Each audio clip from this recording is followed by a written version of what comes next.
I'm going to make a side seal for an oil bubbler that I'm working on.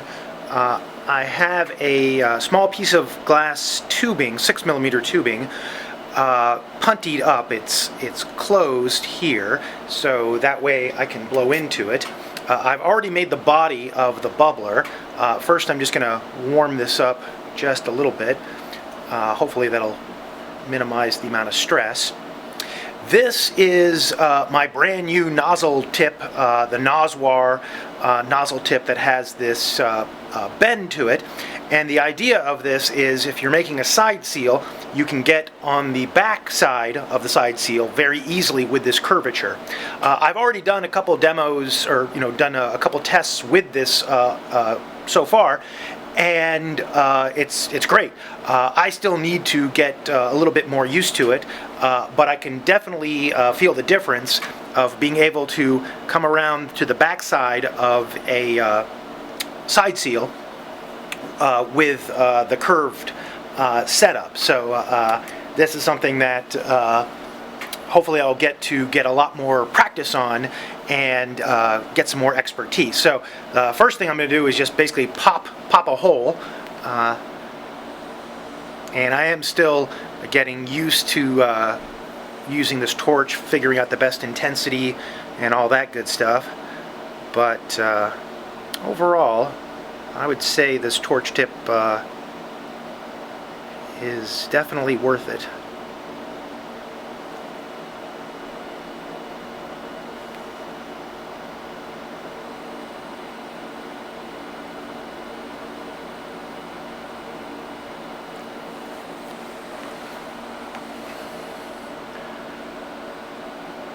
Probably the most difficult thing for me right now is just getting a good angle to look at what I'm doing because of the position I have the camera in. If I move too much to my right, I'll slam into the camera, which obviously would be a bad thing. So I'm trying to favor working on my left and just getting, like I said, a good perspective of what I'm doing can be a little bit tricky.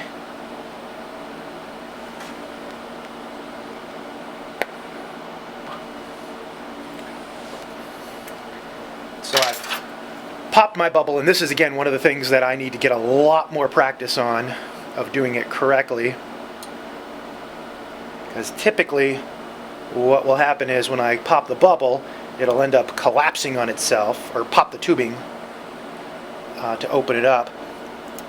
And so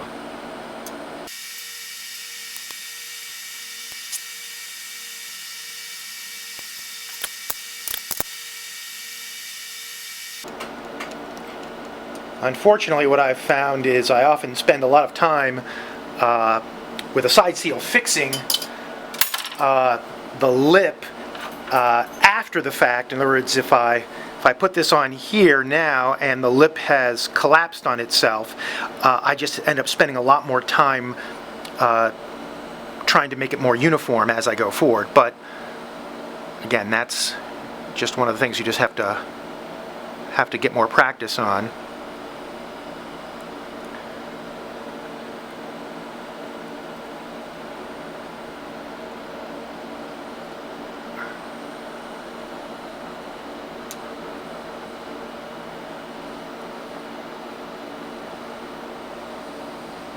And this was not a very good stick. But let's see if I can recover it.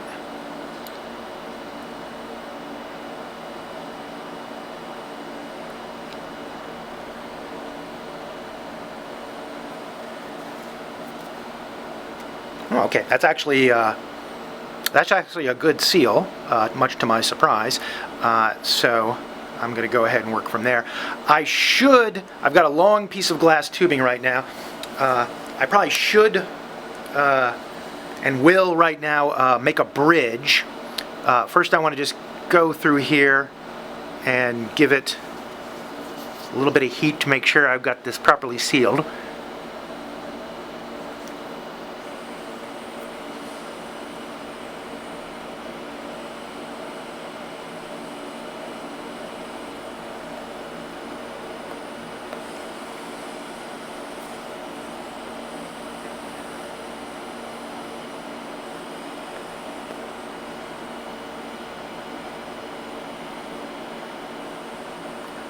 And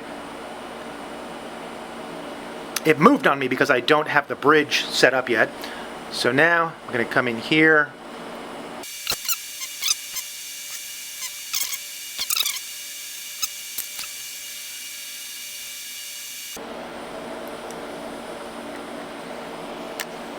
So now I'm going to try and work in the seals. I'm going to turn down the intensity of the flame.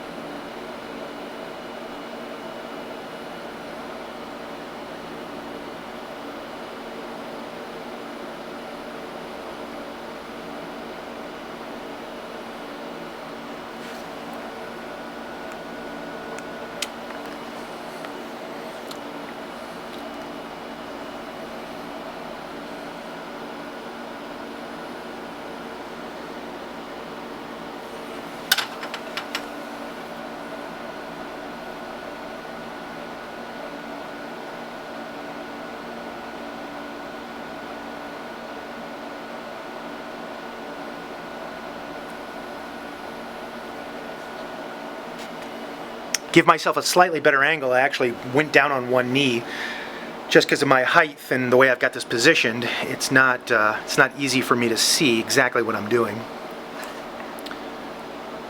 Again, having the curved torch does allow me to get an angle or heat from a much better angle like this. But you still want to move around and make sure that you are getting everything heated up nice and uniformly, and then blowing controlled to stretch it back out, to shape it.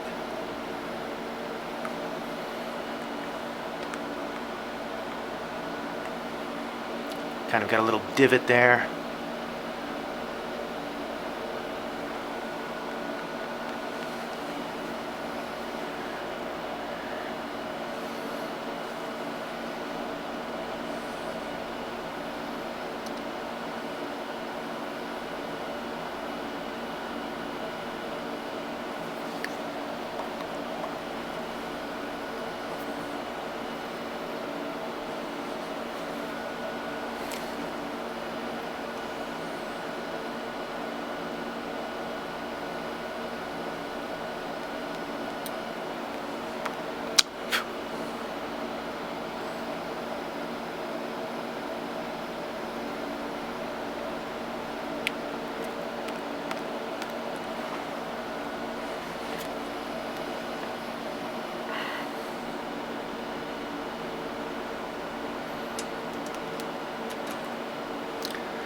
So there's a slight seam right there that I can keep working on, but this is a case where just with what I've done right now, for me, this is an excellent seal. For anybody who's actually good at glass blowing, it's mediocre at best, but I would say this, like I said, is fantastic. And definitely having this curved torch tip is it's not hurting. So,